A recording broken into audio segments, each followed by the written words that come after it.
It's Feedback Friday, and this is a very exciting Feedback Friday. You see the visuals playing on the screen. I muted the audio because I don't want that to get in the way of my excitement.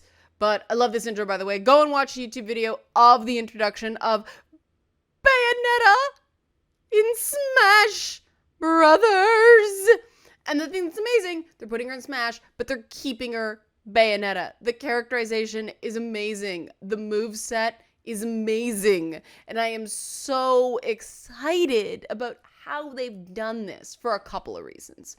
One reason is that Nintendo, I think, is making a very strong statement about their opinions about political correctness in the video game industry. But I also think they're doing this character justice and sort of making her a Nintendo character.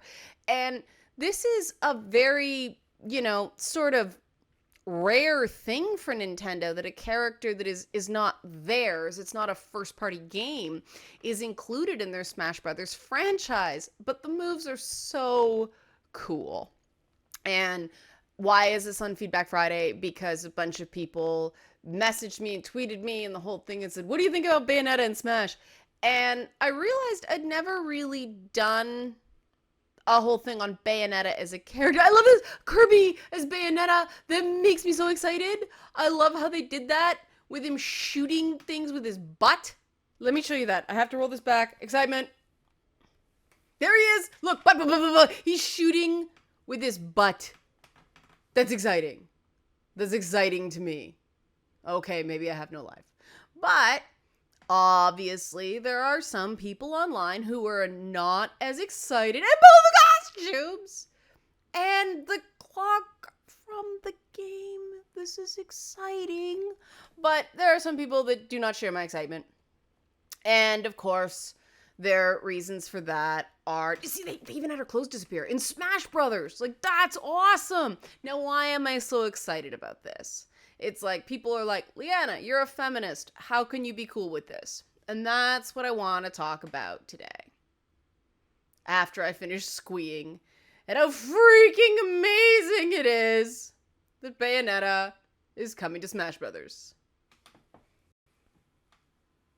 So I've put up just a still picture of Bayonetta now because I need to focus, I need to concentrate, because this is a bit of a difficult thing to explain, because people are very baffled by my love of Bayonetta because of preconceived notions about feminists and what feminism is and what feminist criticism and critique of art is. And the two biggest complaints about Bayonetta as a character is she's hypersexualized, and in her game she is subjected frequently to the male gaze. Both of these things are true. Where I diverge from a more sex-negative feminist analysis is whether that's a bad thing. I personally believe things like, male gaze, objectification, that sort of thing, they're neutral in and of itself. They're devices, and it's how they're used, what they're designed to convey, that we really have to look at. And the person best known for objectification theory, Martha Nussbaum, agrees with me that sometimes objectification is not a bad thing, and then sometimes it can even be a good thing or a validating thing.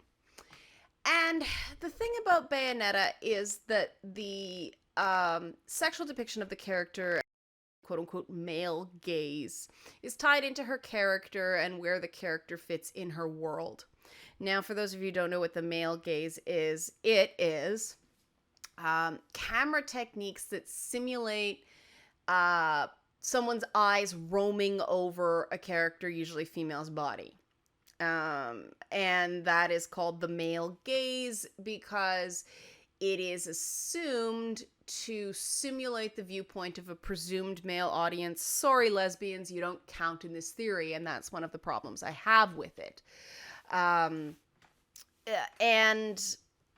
yes, there is undoubtedly male gaze in Bayonetta, or let's call it booby gaze, because I even feel bad using this term male gaze because of the fact I know that, lesbian and bisexual people are out there, And I don't think it's fair to take a heteronormative approach to gender analysis. And that's the weird thing about a lot of these critics that slam Bayonetta, as they claim to want to be LGBTQ inclusive, and yet they use terms like male gaze, which are heteronormative. Stop that cursor. Why are you doing that? So there are times the camera roams over Bayonetta's body. Now, why don't I object to this? Well, because Bayonetta's own games put her in the role. She's something called an Umbra Witch. And in her first game, she's literally fighting the cardinal virtues. So, Bayonetta inhabits a world of sin. She was created by a taboo union. She is immediately judged. There's a lot of similarities between Bayonetta and a really delightfully campy TV show called Lost Girl, where in that case it's light and dark fae, and Bo, the main character, who is a succubus and therefore feeds through sex, is unaligned, and so she's this wild card in the universe of the show. And Bayonetta is a similar thing. And when you have a Umbra Witch, and Umbra, of course, refers to shadow and darkness, right? When you have an Umbra Witch fighting cardinal virtues, one of which is temperance, this turns things like gaze theory and hypersexualization and objectification, all of that on its ear. It's a hint, it's a nod to the fact that this is a very subversive story. You're seeing the story, you're identifying with, and you're following the story along through the perspective of someone that the society of the game has determined is evil, or at least a chaotic force. And that's what I love about Bayonetta. There's all these sort of balances that they do with her character. The fact that she's obviously a super sexy lady, but they gave her glasses. When you're rendering a character from the ground up, something like glasses is a very deliberate decision. She's like, Vegas girl from the waist down, librarian from the chin up, from the waist down, from the neck down. How could I leave out Bayonetta's boobs? Gee, it's been a long day. But the other thing is that, her hair makes up her clothes. And in certain acts, the clothes fade away, and there's sort of this, you can see her underwear sort of thing. All of that in the first game, again, I thought played into this idea of sin and taboos and the way we see women. And this is a classic example of people who analyze games based on narrative and plot, and people who analyze games as games. And to me, those movesets, those moments of, partial nudity, the way they use camera angles, it all created to me sort of a dialogue or a mood or a tone that they didn't really have to deliberately tackle in the story because it's in the gameplay. And I immediately went, oh, this is cool. Like, I like the fact that they're going there in these stories because, I identified as sort of that thing of people make assumptions about me because I'm a ginger kid, and people make assumptions about me because I have big boobs, and I'm not hiding away behind sweatshirts all the time. And people make assumptions about me because of what I used to do for a living. And so I really identify with Bayonetta, and I really identify with her desire to sort of chart her own course, make her own choices, and not be content with this idea that she's inherently evil. And I mean, obviously she's defined by those prejudices to an extent. The fact that she has that sort of, super sexy purr, which it's interesting. They gave her a slightly older voice again, that's deliberate, at least in the English version. And, that's another indicator that she's more than what her critics would claim she is. And all of this comes together to create a very, very subversive package. And one, I think, is one of the most mature albeit crazy fun and psychedelic and really over the top, examinations of not just female sexuality, but the stigmatization of female sexuality that I've come across in video games. Some people are either so immature about it, they just have the and I don't say immature is a bad thing. I just, let's face it, it's pretty derivative to just have girls in bikinis going through the whole game, doing that weird sort of shoulder wiggle. You know what I'm talking about? That the typical animation you see all the time, and especially older games when they looked like collections of polygons, and you couldn't quite figure out why anybody would find that at all attractive. But hey, whatever floats your boat.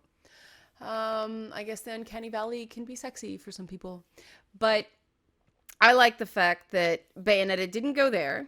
Like I said, the glasses, the voice, all this stuff is not choices that people would typically make if they're trying to create the ideal sex object. Sex object or female sex symbol is probably a better term. Glasses are not necessarily associated with conventional sexiness. Neither is, that older sounding female voice. And so all this is deliberate. And people would say, well, that wasn't the developer intent. Well, these postmodernist sex negative critics who crucify Bayonetta claim that artist intent doesn't matter. You have to read the work as it is. And therefore, my interpretation of Bayonetta, provided I can back it up, and I think I have, is just as valid as theirs.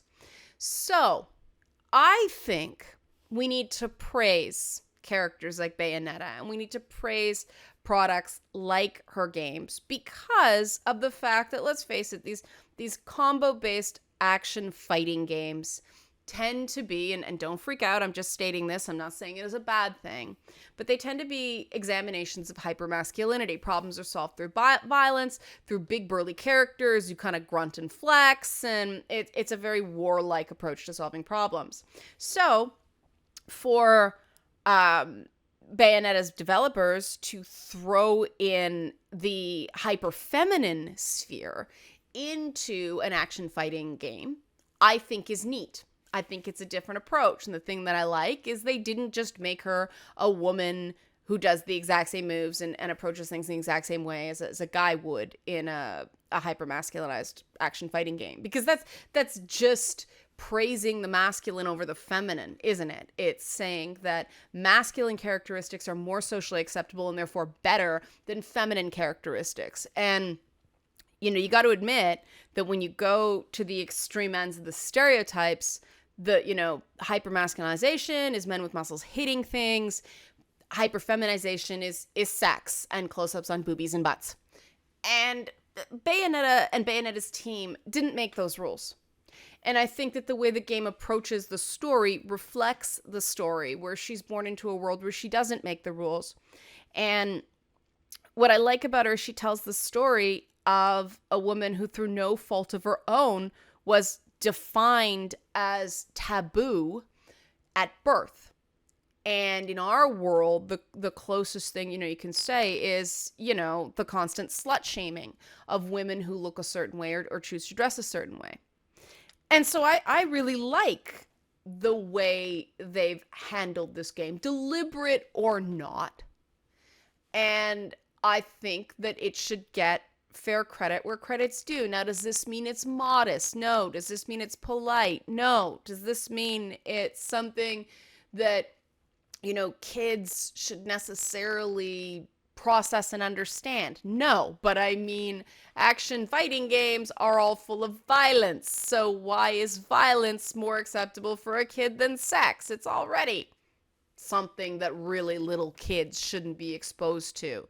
And personally, I think we should get kids more okay with naked people and less okay with fighting to solve problems, because boobs never hurt anybody unless you get hit in the face with a particularly heavy one. But I've talked about this issue before. I won't bore you with it again. But this is the cultural assumptions behind the war on characters like Bayonetta, the crusade against Umbra witches, right? This assumption that just because we have always thought that violence is a more acceptable spectator sport than sexuality, the sex negative criticism of characters like Bayonetta leverages that assumption. And that is a patriarchal assumption that male sphere stuff is more socially acceptable than female sphere stuff. And like it or not, traditionally females have been sexual gatekeepers. And so whenever a woman decides to open that gate, there are negative social consequences, and we shouldn't still be there. And I think a lot of gamers, because they have been exposed to more Japanese product and they've played RPGs, and I mean, the cool thing about RPGs, especially like tabletop RPGs, but video game ones to an extent, is guys who play as women are inhabiting a character, controlling a character who in-game is written to be treated like a woman, right? So they have a bit of understanding in very subtle ways of why that's different. And I think that's really cool. And I think that's something should be explored more. And I think Bayonetta is one of those characters that helps us explore that place. And if we don't support characters like Bayonetta in the right context and, you know, in the right circumstances, we won't get that understanding. We won't allow men to, you know, have the closest experience really they can to inhabiting a female space, unless, you know, they sort of do that thing where they dress up and the whole thing. Let's face it, that's not an option for dudes with like facial hair and prominent Adam's apples. But that's why I support Bayonetta and support Bayonetta's games, and why I think this is so amazing that, you know, a top franchise like Smash Brothers is casting off the fear and going, Bayonetta is one of the most prominent female characters in Nintendo. We love her. We support her. We're going to include her in our marquee game. And I'm happy about that. And I like the way they did it as well, because they didn't put in the base game. The base game is very safe.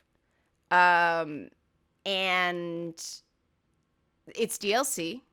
So people who don't want their kids exposed to this don't have to. Like, I think it was perfect, you know, and the way they introduced her in the trailer, and I know there wasn't the audio, but, you know, it's like, oh, another angel's like, yes, they understand. And you know, squaring her off against Pit was really, really, really clever, and a sign to me that developer loves this idea and embraces this idea, and I think we should all embrace her too. So thanks for asking me to talk about this, guys. Hope you enjoyed this Feedback Friday. Have a great weekend. For those of you who are seeing Star Wars or have seen Star Wars, I hope you enjoyed it. For those of you that haven't, don't worry. We are not going to do any spoilers for a little while. And if I do a video on Star Wars next week, there will be clear spoiler warnings all over it.